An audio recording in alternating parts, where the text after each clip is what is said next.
why was there a bear trap? Hey! Oh, Jesus! Oh! Holy shit.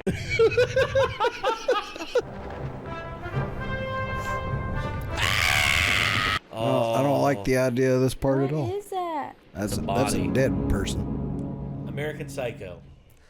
A film that I heard about when I was younger, and now that I'm older, I can't help but quote it relentlessly because of just how impactful it has been on American culture. And it's funny, the movie American Psycho, where Patrick Bateman is played by a Brit, and I gotta be honest, he's a bit of a the whole thing with American Psycho is weird because they filmed it trying to be serious, and even Christian Bale was asked about in an interview. He was just like, what comedic elements do you think are present in American Psycho? And he was just like, there are no comedic elements.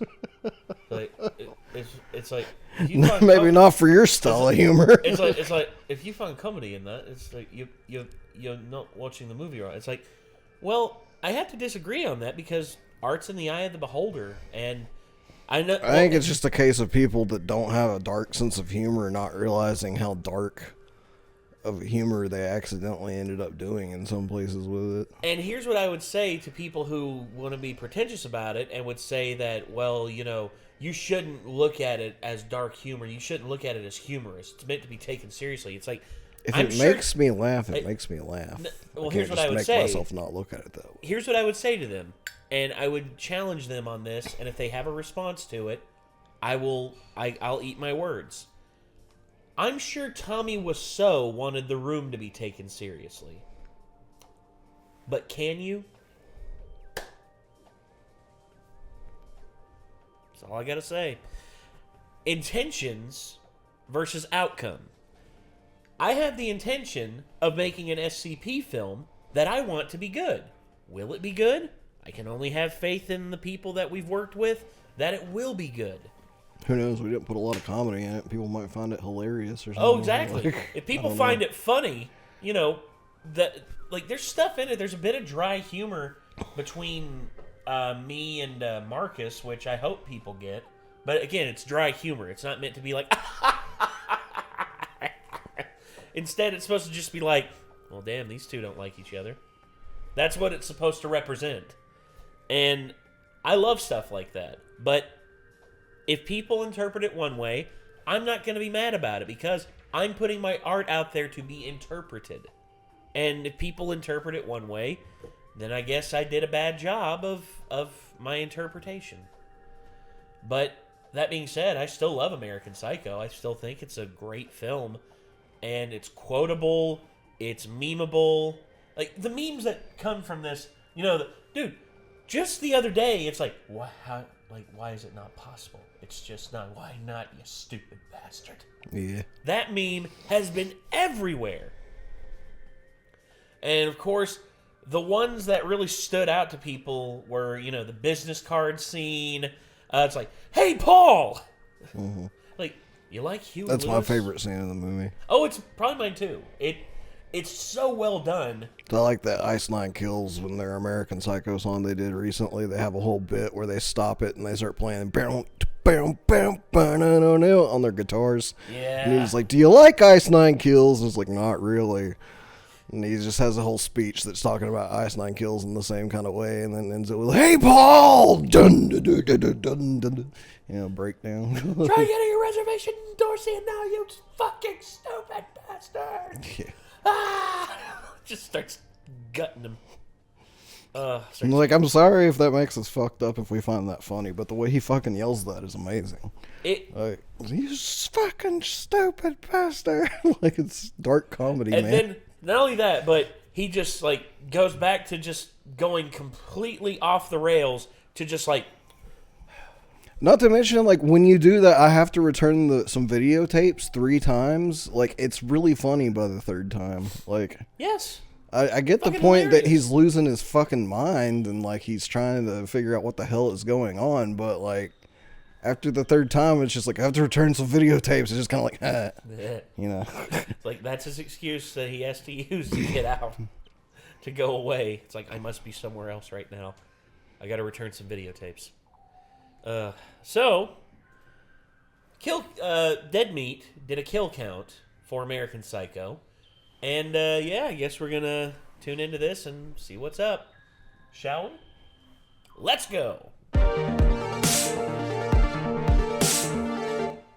Welcome to the Kill Count, where we tally up the victims in hello. all our Chelsea. favorite horror movies. I'm Chelsea Rebecca, and today we're looking at American Psycho, released in 2000. American Psycho is based on Bret Easton Ellis's 1991 novel, which was so controversial it had to be sold shrink-wrapped in Australia. Like the book, the movie has a complicated legacy. Upon its release, it was derided by many critics as being misogynist, and weirdly, some critics even went the extra step to claim the film was actually sexist towards men. Los Angeles Times reviewer Kenneth Turan noted what he believed to be the film's man-hating misandry. This may be due to the fact that American Psycho is written and directed by women, and does indeed function as a searing critique of white, wealthy masculinity. Director and co-writer Mary Herron wanted to emphasize the satirical nature of the book, an element that was lost on many readers who failed to recognize its critiques of the lead character, and an aspect of this adaptation that Bret Easton Ellis does appreciate. I think it clarified the themes of the novel. It clarified that the novel was actually a critique of male behavior. I think a lot of people don't realize that,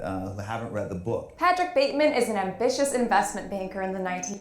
Well, critique of male behavior, like male behavior of a certain era, in a certain lifestyle, the yuppie lifestyle of the 80s.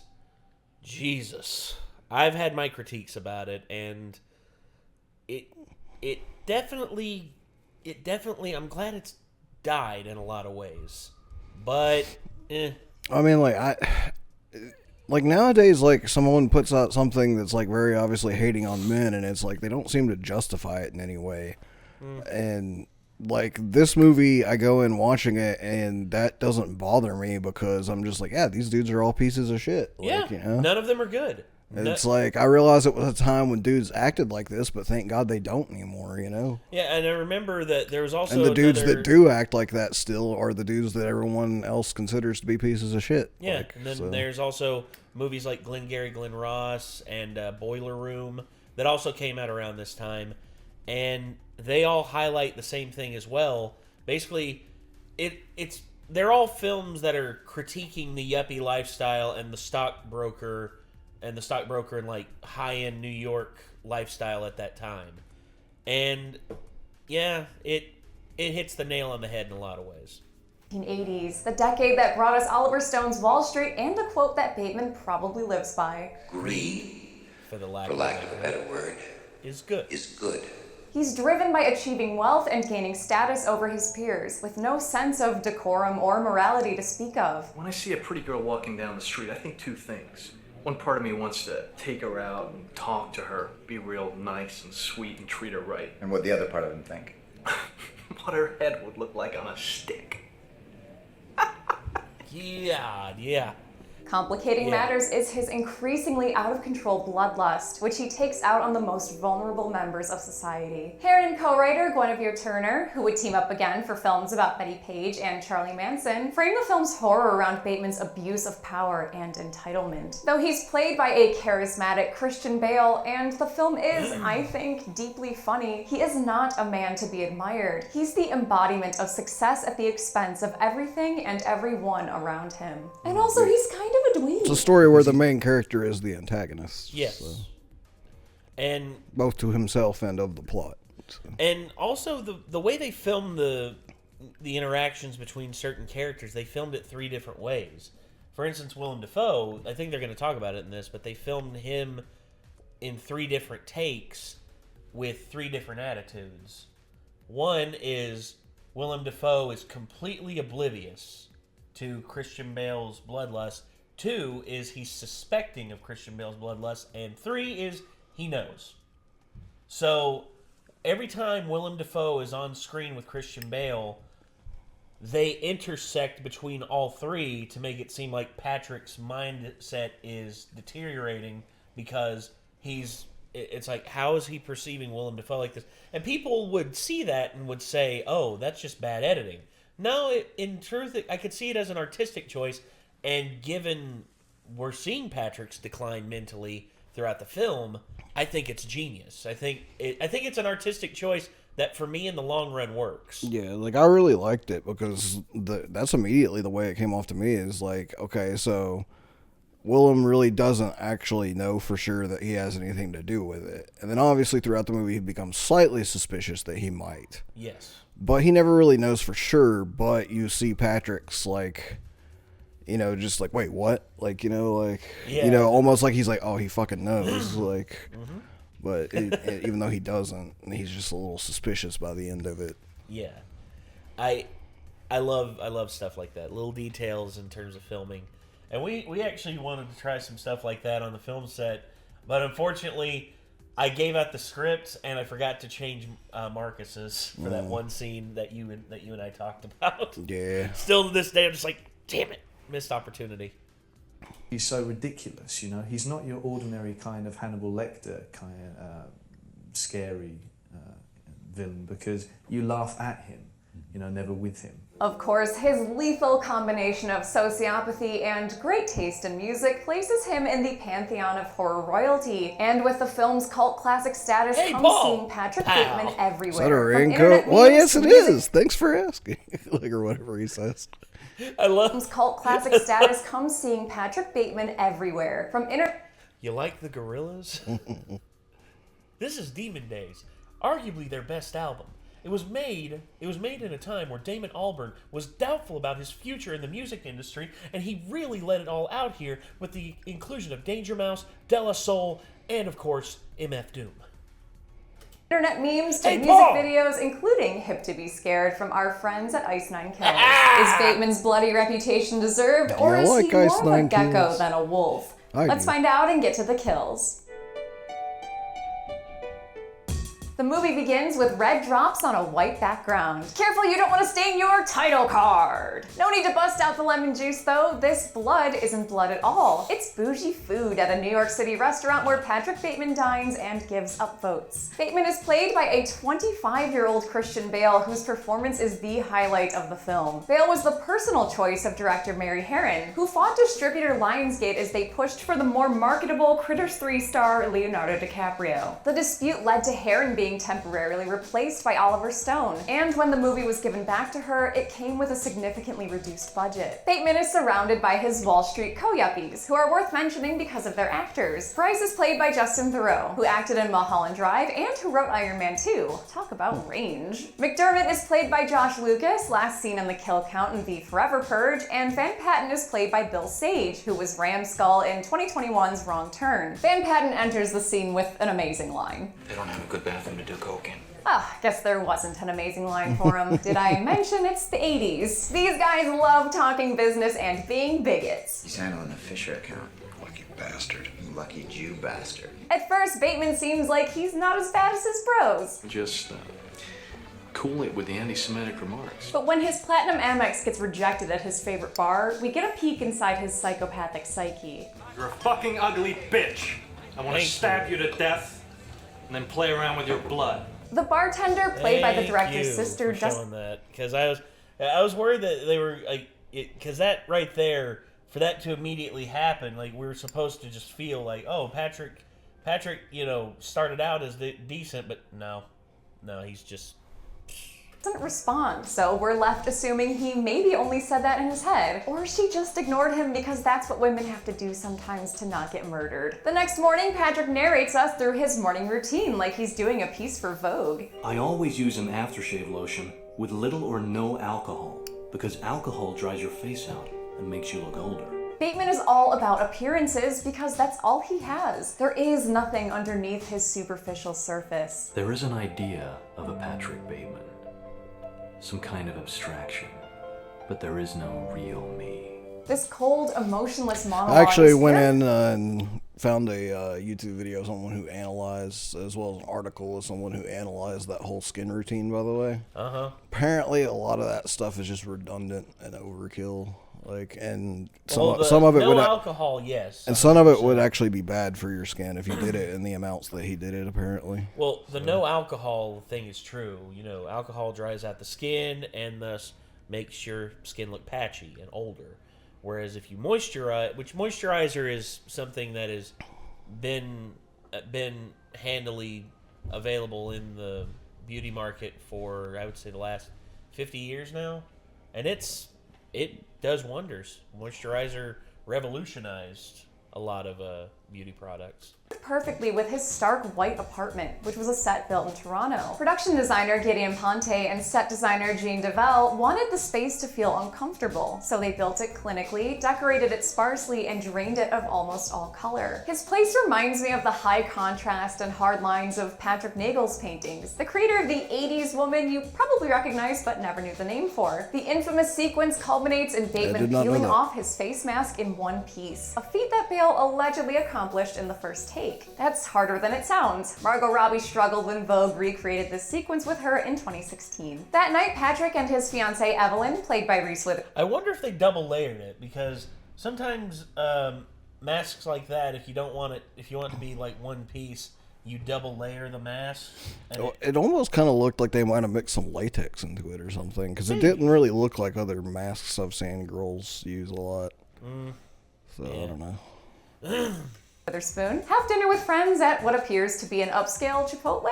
Evelyn introduces Patrick to her artist cousin Vanden and Vanden's boyfriend Stash, who hopes this restaurant doesn't allow any rude fucking dolls. Rude fucking doll. Also present is Evelyn's best friend, Courtney Rawlinson, whom Bateman lets us know he's having an affair with. Sucks for Courtney's fiancé Lewis, but Bateman doesn't care. That guy and his Center Park can fuck off right back to Silicon Valley. Oh my god. Fucking hairdo. When I saw that hairdo, I'm just like, I want to take a fucking I want to buzz cut him straight down the middle and give him a valley. Just complete the valley that has been put there. Bateman goes and withdraws some bills from an ATM, presumably to roll up and snort coke with. A passing woman catches his eye and a small minstrel boy strikes up a tune. Between the eerie music and black leather gloves, this scene feels like something ripped straight out of a giallo. And in fact, Herron and Turner did take inspiration from Hatchet for the Honeymoon, a Mario Bava film which was similarly told from the killer's perspective. Bateman eventually catches up to the woman and tries his best to seem non-threatening. Hello? No notes. Bale modeled Bateman's behavior after a Tom Cruise appearance on The Late Show with David Letterman, a quality that Herron called an intense friendliness with nothing behind the eyes. It was a fitting inspiration. In the novel, Bateman lives in the same building as Cruise and briefly shares an elevator with him. The next time we see Patrick Bateman, he's trying to get some suspicious stains out of his bed sheets, leading me to believe that he murdered that woman from the crosswalk. Sure, we can't say for certain, but spoiler alert, you could say that about all the kills in this movie. I had to pick a complicated one for my first kill count. On his way out, Patrick runs into an acquaintance and that's the whole thing. He may not have actually killed anyone in the whole thing. Yeah. Depending on how you interpret it. It depends on how you want to perceive it. I would say no. I would say he probably didn't, because he probably dreamed it all up. I personally don't pick an ending on this one, because I think it's cooler to leave it in more of a in an artistic, like, or in what's the fucking guy's name? The cat, Schrodinger. Oh, in the Schrodinger.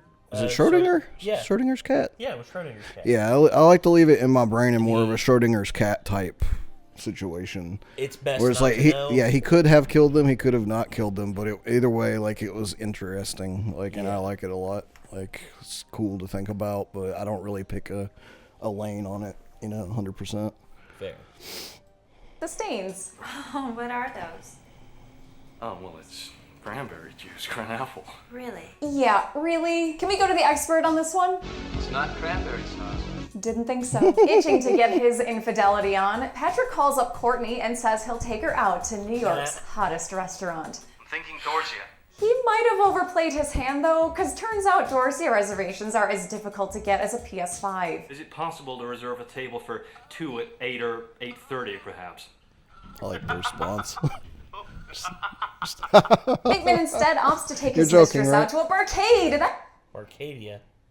That's fun. Oh wait, Barcadia? Damn, no Wizard of Oz coin pusher game. Courtney wouldn't know Pac-Man from Bateman though, cause she's so high on pills she passes out at the table. This wouldn't have happened if you'd sat her in front of House of the Dead. Just saying. The next day, Lewis thanks Bateman for taking care of his wife-to-be in a very handsy way. Before HR can get involved, the two are interrupted by the man, the myth, the Morbius, Jared Leto. This is Paul Allen, a banker that Bateman is supremely jealous of. He's got the better job, the higher standing, and the unobtainable. I got an 8:30 res at Dorsia. And turns out Bateman is the Ginsburg to Paul Allen's Don Draper. He doesn't think of him at all, and mistakes Bateman for another coworker. Hello, Halber Stram. Nice tie. Not one to be snubbed, Patrick tries to assert himself by showing off his new business card, but Paul has him beat there as well. Look at that subtle off-white coloring. Copperplate Tasteful Gothic. thickness on it. Oh my god. It even has a watermark. A small detail I absolutely love is that Paul Allen's font of choice is the same font as the title card, Copperplate Gothic. Also, the word acquisitions is spelled wrong on every single business card in this scene. Possibly a genuine mistake, but I love the idea that it's because no one in this office does any real work, so they can't even spell the name of their department. It's another scene that's been parodied in reference to High Heaven, but it also establishes how insecure Bateman is about his position amongst his peers. And no satire can be And personally, like I like Bateman's card better. I did too. I mean, I don't know. I think Paul's looks too plain.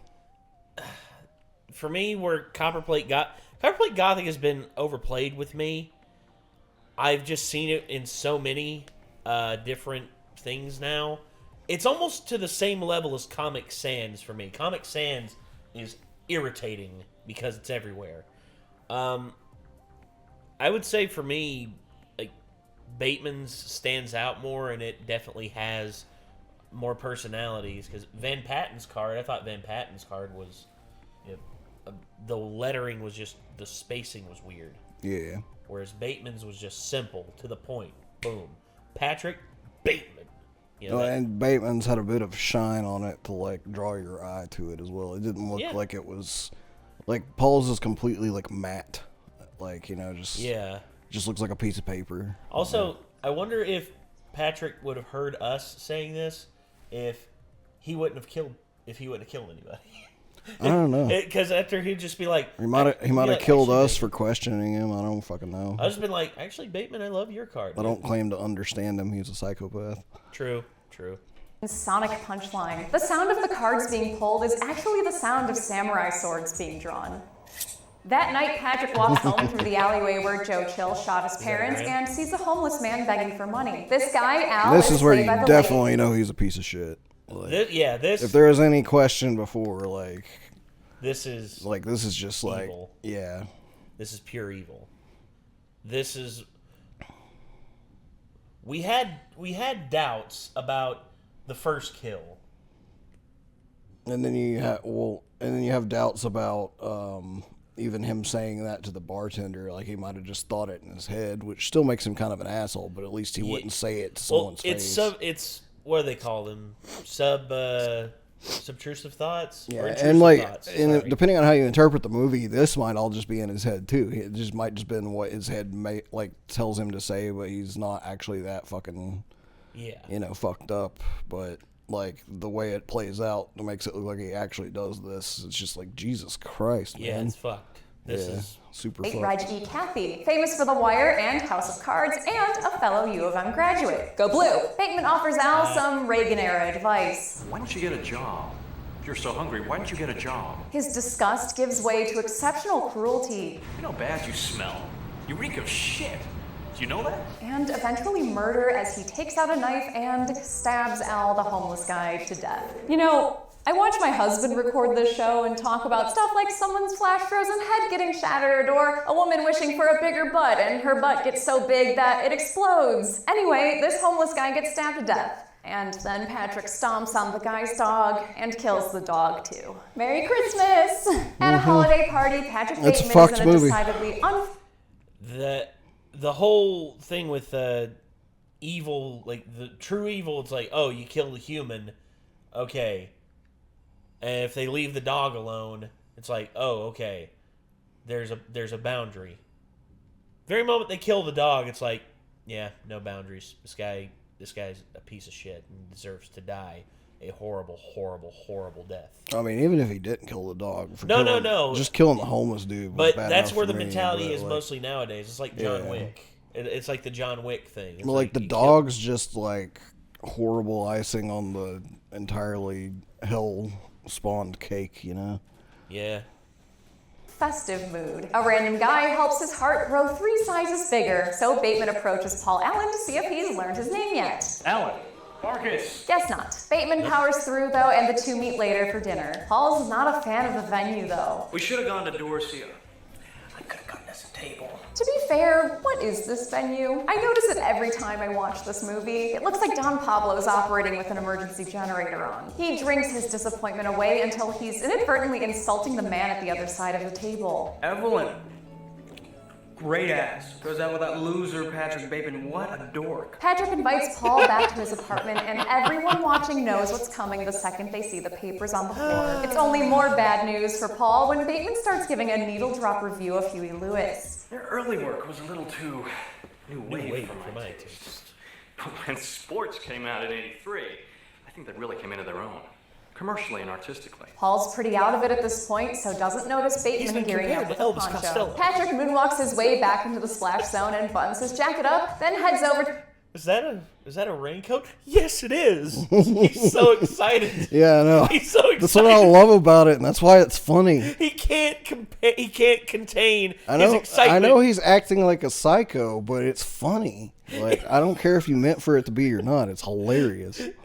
Yes, it is. Like, just how can you not laugh at that? Delivery is so good, and I wonder how many takes of this they had to do before, like, they got the money take. I have no idea. I wonder if they told Bale, it's like, this one we want you to be a little more reserved. It almost seems half ad-libbed to an extent. Like, I don't even know if this was all scripted or not. I don't know. Honestly, I'd love to have been a fly on the wall when they were filming this scene specifically, because I would have loved to have seen what the direction for Bale was, because it's just so good. To the stereo to kick off this movie's most infamous kill. Hey, Paul! Woo!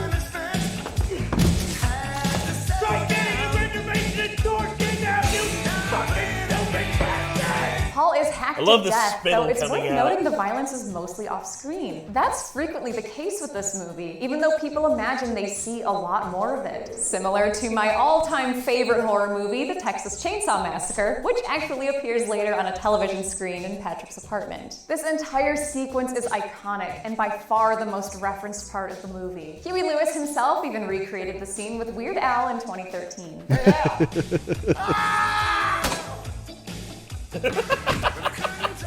Try parodying one of my songs now, you stupid bastard. Patrick disposes of the body and makes his way to Paul I didn't know they Allen's did that. apartment, That's where he awesome. packs a bag that would make Marie Kondo weep. He leaves a voice message as Paul, saying he's going to London for a few days. Just be sure to make a Terminator reference, dude. Everyone knows Paul Allen is a sucker for Schwarzenegger. Hasta la vista, baby. The perfect crime. Yep, might as well sit back and relax to Krista Burke now, Pat. Absolutely nothing could go wrong. There's Mr. Donald Kimball here to see you. Who?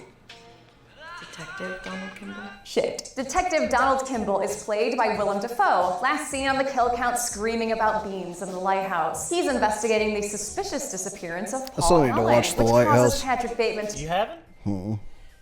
I've heard good stuff about it. It's an experience. I will say that, and Dafoe kills in that movie. And a lot of people say I think Robert Pattinson does good, but I think to me Dafoe just knocks it way out the park. I like Willem Dafoe in general. I do too. He's a good actor. Yes, he is. Like so many LA Noire characters. I hope I'm not being cross-examined here. You feel like that?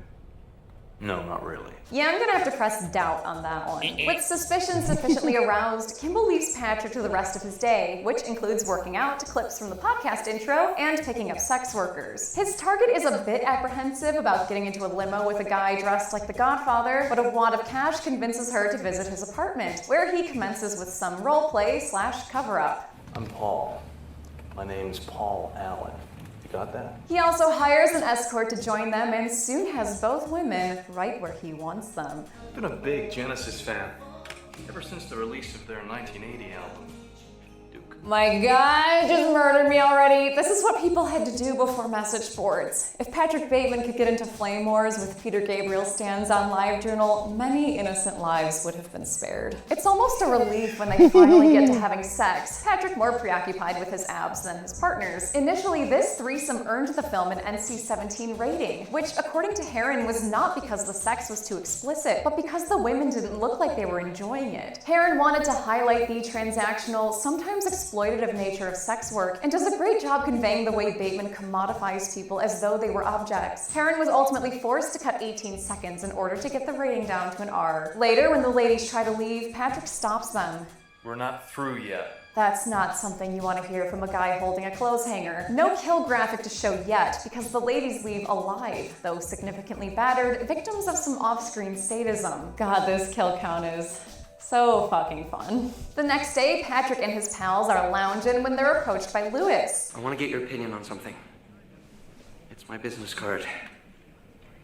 I decided to get a new one too. Patty Bates smells new cards like a shark to blood, and unable to swallow his pride, he dons his Giallo gloves for another murder. In the bathroom, Lewis misinterprets Patrick's advances as sexual. God, Patrick. Why here? The prospect distresses Bateman so much he forgets to murder and to take his gloves off before washing his hands. His homophobia is another facet of his own insecurity, an aspect that the openly gay Ellis pushed farther in the novel. Patrick's not feeling much better by the time he has a second interview with Detective Kimball, by which point he's gone full Kendall Roy. When was the last time you were with Paul Allen?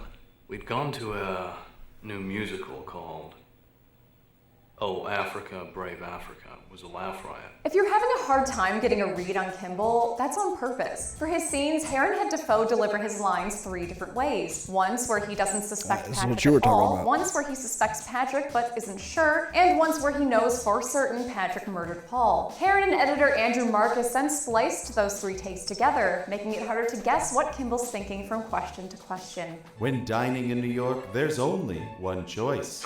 Dorsia. Dorsia? Dorsia. Dorsia. Dorsia's nice. The hottest, most exclusive restaurant in New York that caters only to the highest clientele. And Jared Leto. I could have gotten us a table. And don't settle for any of those cheap imitations either. This is Dorsia? Yes, dear. Call and make your reservation today. But it won't help. Dorsia. People are dying to get in. Try getting a reservation at Dorsia now, you fucking stupid bastard! Patrick tries to blow off some steam by hitting another New York club. This place has everything. A makeshift fashion show, little angel boys on stilts, and communal bathrooms. Can you keep it down? I'm trying to do drugs. Patrick strikes up a conversation with a model, and despite an outright I always like that line too. I always like that line too. You mind? I'm trying to do Could drugs. you keep it down? I'm trying to do drugs. Like, I can't concentrate on me trying to snort this cocaine with you making such a racket.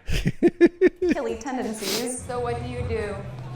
I'm into, murders and executions mostly. She heads back to his place with him. The next morning, Patrick plays. I always like to pretend he actually said that out loud right there, though, just because people in those situations can't half hear anything you say. Yeah, and also, even if she did think she heard that, it's just kind of like, okay, like, you know, he's obviously joking type thing, you know. Like, what are you into? Executions. Murders and executions mostly. Yeah.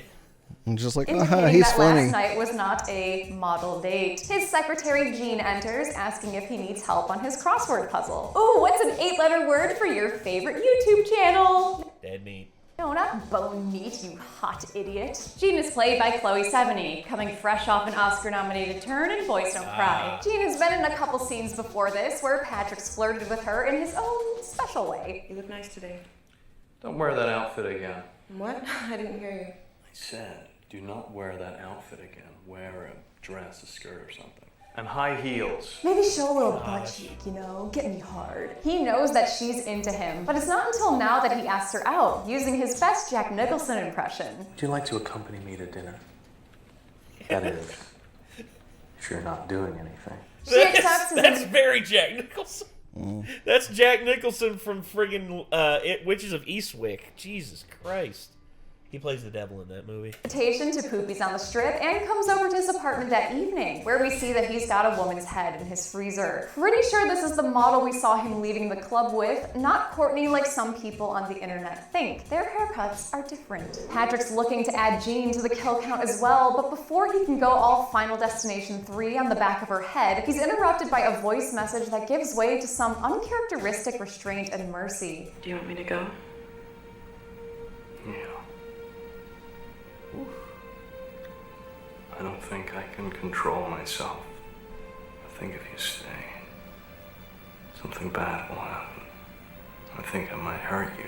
I'm fascinated by this scene, and I think he doesn't kill her because he ultimately views her as more of a person than the sex workers and models he sleeps with. He views all women around him as objects, but he does have an internal hierarchy concerning their worth. Jean leaves, but since Patrick can't get her hair cut out of his head, he visits the same sex worker from earlier. Though their last encounter put her in the emergency room, a promise of better behavior and a big payout convinces her to give it another go. He takes her to Paul Allen's apartment and invites his friend Elizabeth over, played by co-writer Guinevere Turner. Turner is an openly gay actress and writer who had previously written, produced, and starred in 1994's Go Fish, an important early portrayal of lesbian dating life and the inspiration for good friend Kevin Smith's Chasing Amy. Patrick's a fan of representation too, but only if he can jerk off to it. I would just like to see the two of you. Didn't she end up being in a sitcom later too? I think so. She looks familiar, but I haven't watched enough of those sitcoms to know for sure. I can't place it, but I think I know the one you're talking about. Get it on. After some in-jokes about Turner's alma mater... No, not a lesbian. Why would you think I would be into that? Well, you went to Sarah Lawrence for one thing. Some leg rubbing and, oh yeah, drugs in the wine, he soon has the three in bed together. The sex worker deemed Christy by Bateman's role-playing tries to pull an Irish goodbye until she notices Patrick getting too rough with Elizabeth. Getting real too rough, actually, since there's blood blossoming beneath the sheets. We'll count her in a second, though, don't you worry. Christy kicks off a mini final girl circuit as she tries to find the exit to the apartment. She discovers a couple more bodies for the count, these two girls on their way to Nancy Thompson's high school. She doesn't have better luck behind door number 2 either, since this room's just got graffiti and another new dead body in it. She runs to the bathroom and trips onto yet another body, and this one is Elizabeth's, confirmed by Guinevere Turner herself and the fact that you can see the big hoop earrings she was wearing. You might have missed them if you were focused on Patrick trying to eat some veal. He chases Chris. Also, the fact that he's naked, and the fact that Bale did this scene hanging full dong. Usually they have what they call the nude sock. Yeah. Basically it's a thong banana hammock that's tailored to the skin color of the actor that's wearing it. He refused to wear it. He said he wanted it to be as authentic as possible. That's a little weird. He's a method actor, dude. What are you gonna do? Down the stairs by channeling and his this is workout before buddy. the rule change that happened. I think it was 2005 when they had a rule change. Also, like how he still has tennis shoes on. That's hilarious. Yeah, he's like a fucking streaker. He's like, with I a gotta chainsaw. get on my running shoes. I'm chasing down some prey. Yeah.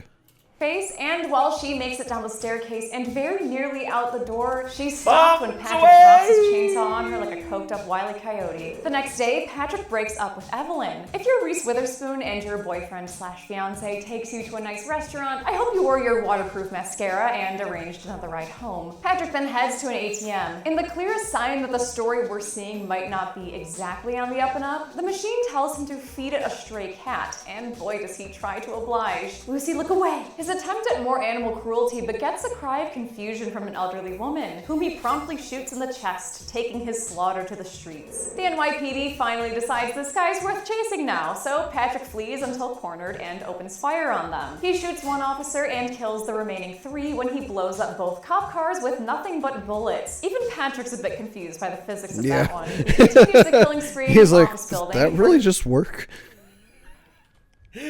Also, I'm sorry, but Patrick's a bit this confused just by like the physics of that one. this whole thing is like Continues the killing spree. Because that's the on part that Sylvain, really where starts to make you think like he didn't actually, like basically I don't pick a lane like on 100% whether or not he was killing people, but this whole scene right here, I think he might have been losing his shit a little bit, and I don't think he actually blew up cop cars and took cops out. He did. Like I believe that's pretty obvious that at this point there's something going on and he's kind of imagining some shit. And I just love this scene right here. The comedic aspect of this was just like, oh, hello, sir. Burning the midnight oil.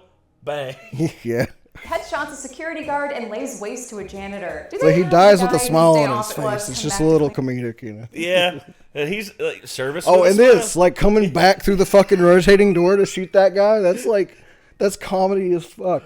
This is almost borderline slapstick. Yeah. Up the other janitor's blood seems mean. He manages to make it back to his office, but since he's at 3 stars now, the helicopters are out in full force. Seeing the writing on the walls, Patrick calls up his lawyer and confesses to his various crimes. I killed Paul Allen with an axe in the face. His body is dissolving in a bathtub in Hell's Kitchen. Pretty sure this narcissist inflates his numbers, though. I guess I've killed maybe 20 people.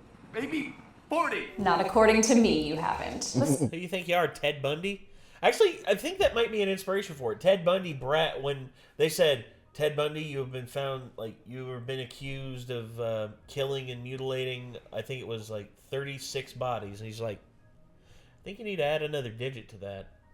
It's like, because he claimed he killed over 100, but there's no proof of that.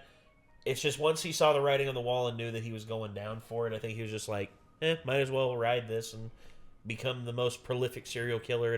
Basically trying to pull a Henry Lee Lucas. Also, to me, I think it's perfectly fine to assume that he could have also been killing people before the movie started as well, if he was killing people. So, potentially. I mean, yeah.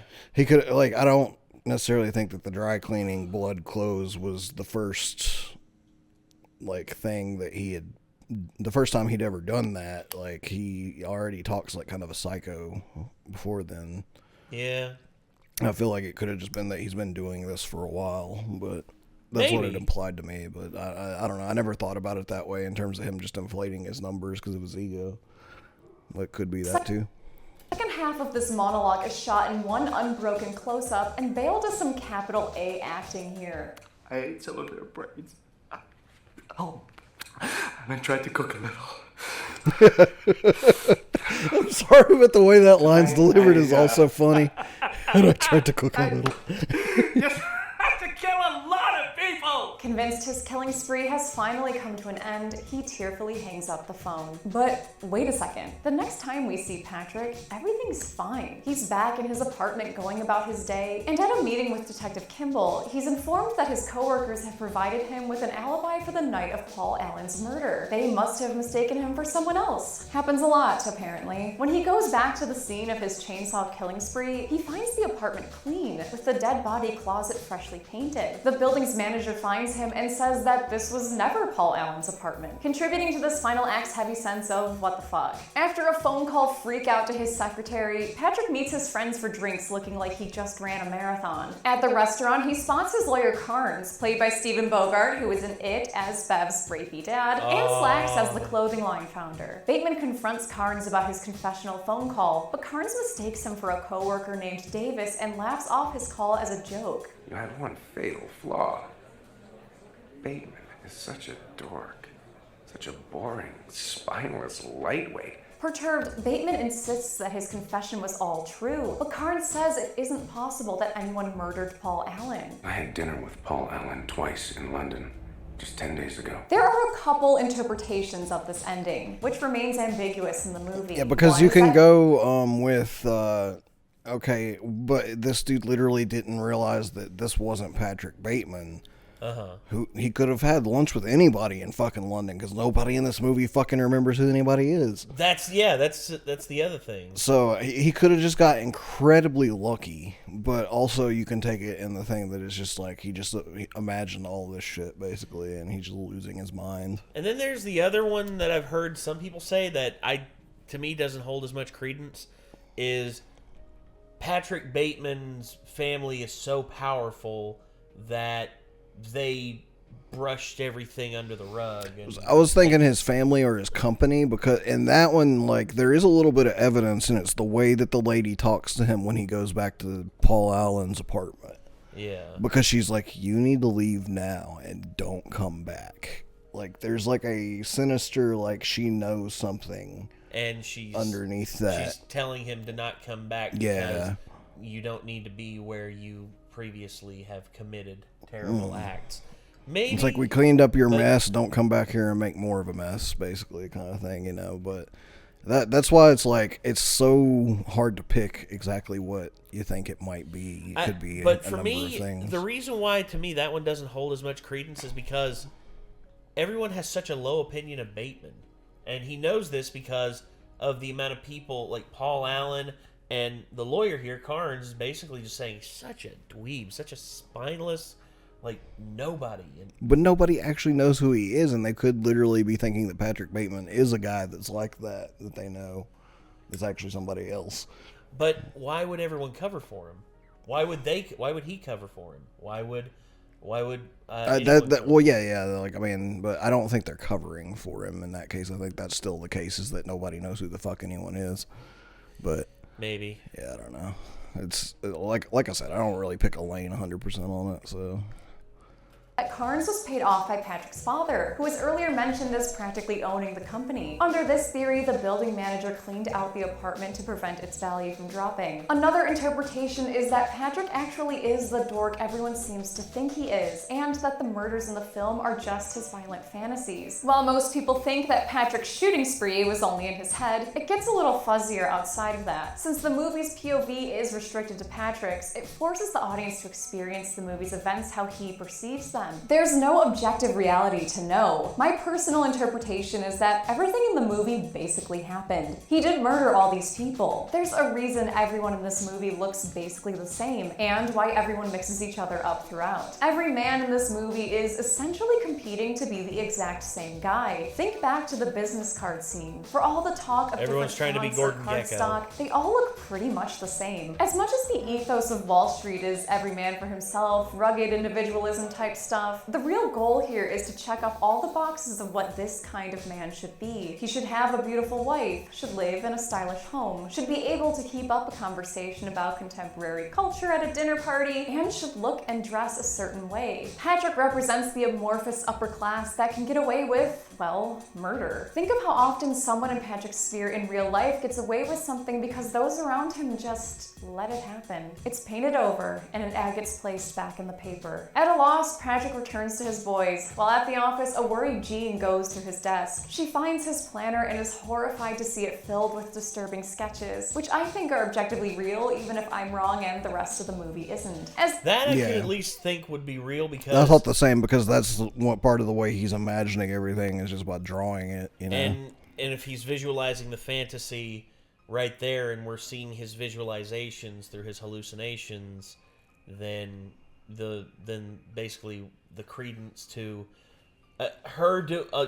I would say, if anything, him not killing her was his most sane moment throughout the whole thing, because I think he realized she's actually a decent person. She's actually someone who aspires to want more and isn't just caught up in this vapid world of competition and the yuppie lifestyle. She's actually trying to be a good person. Mm-hmm. And I think Patrick sees that and is sort of taken aback, because he doesn't realize, he's never seen that, because the people he's around are so caught up in themselves. Hell, even his girlfriend, Reese Witherspoon, the prostitutes, they're caught up in themselves. Like, everybody that he encounters is so self-absorbed, but when he encounters someone who isn't, that's such like a sobering slap to the face that he tells her to leave.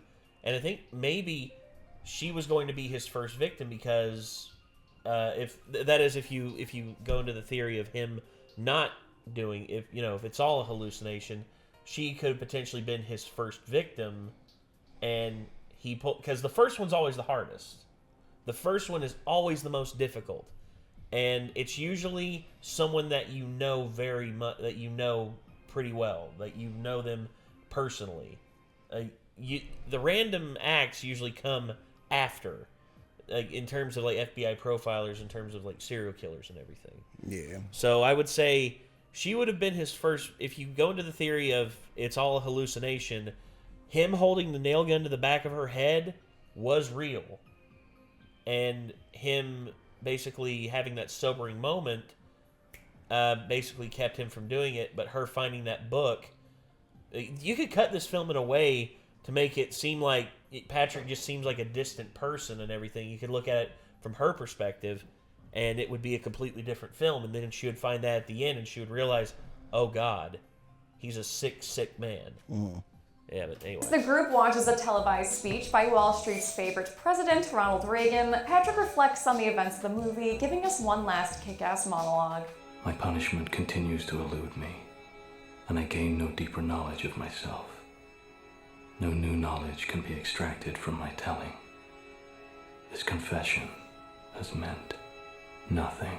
This monologue also, in my opinion, hits hardest if the events of the film are indeed real. I think Patrick suspects and is deeply shaken by the idea that he, as a person, is so unremarkable that he could kill dozens of people and no one would really find it exceptional. He is one of many men just like him. There is no Patrick Bateman. The movie ends with Patrick trapped in the husk of his meaningless, hollow life. How many people did Patrick Bateman only maybe murder? Let's find out and get to the kills. Is that a raincoat? Yes, it is!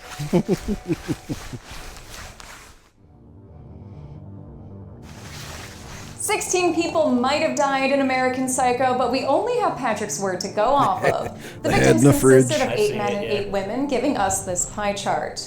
Look at that red and blue gender breakdown. The perfect roundness of the circle. The exact evenness of the wedges. Oh my God. With a runtime Kind of of 102 hurts minutes, the theory that the film was either misogynistic or misandrous, doesn't it? Yeah, because they killed people evenly on the gender count. I keep going back to the quote from Hellsing Ultimate Abridged. It's like, to be fair, if I were anyone else, you might have had a point. But I hate everyone equally, and there's no one out there that can comprehend my sexual preferences. So check your privilege. I love that. I love that line so much. that leaves us with a kill on average every 6.38 minutes. I'll give the golden chainsaw for coolest kill to Paul Allen. From the raincoat to the song If it went to anyone else, I'd have called bullshit. And for better or worse, is what most people picture when they think of this movie. Dull machete for lamest kill will be that woman from the crosswalk. It's done entirely off screen and we don't even get a frozen head reveal out of it. And that's it! American Psycho came out in 2000 and has thankfully gained reevaluation over the years due to its cult following. What you may not know is that there was a sequel 2 years later starring Mila Kunis. Don't it currently talk about has a 0% on Rotten Tomatoes. I will look at it in 2 weeks. Until then, I'm Chelsea Rebecca. Sucks to be you, Chelsea. I'm sorry, Chels. I remember watching that and just... I didn't watch it because I heard it was god-awful. I watched it because curiosity had me. And plus, I thought Mila Kunis was hot, but... no. If I want to see Mila Kunis looking hot, I'll just watch the fucking Seth Rogen movie. Forgetting Sarah Marshall.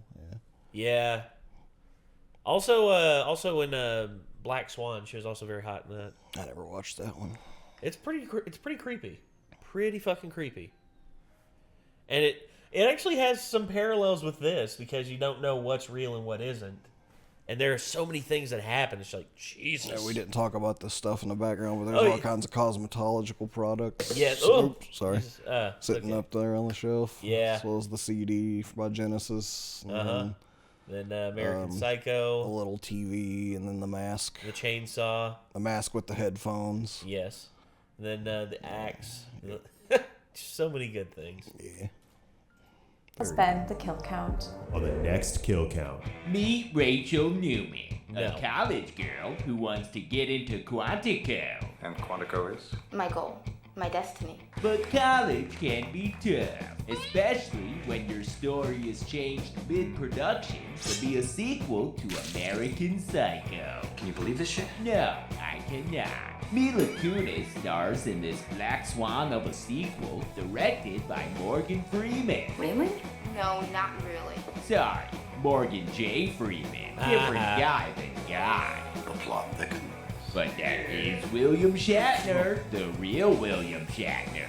This is unacceptable. Yes, it is. This week, watch Meg Griffin finally snap in American Psycho 2.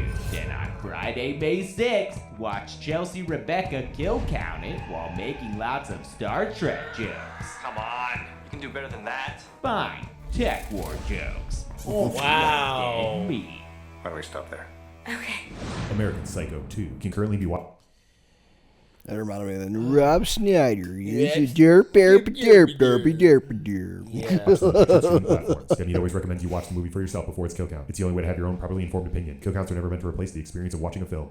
Thanks for watching the American Psycho kill count. Yeah, that's my wife. She did it. Well done, Chels. This is the loudest coat. We did have to watch for that. Also, we do have a new kill count set, but we're gonna premiere that when I come back to the show in June. Right now, we're still shooting this in Zorn's basement. Nope, get out of here.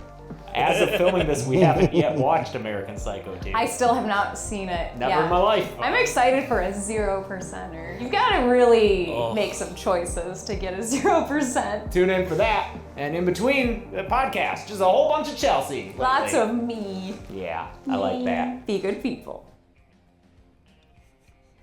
Jesus. Yeah,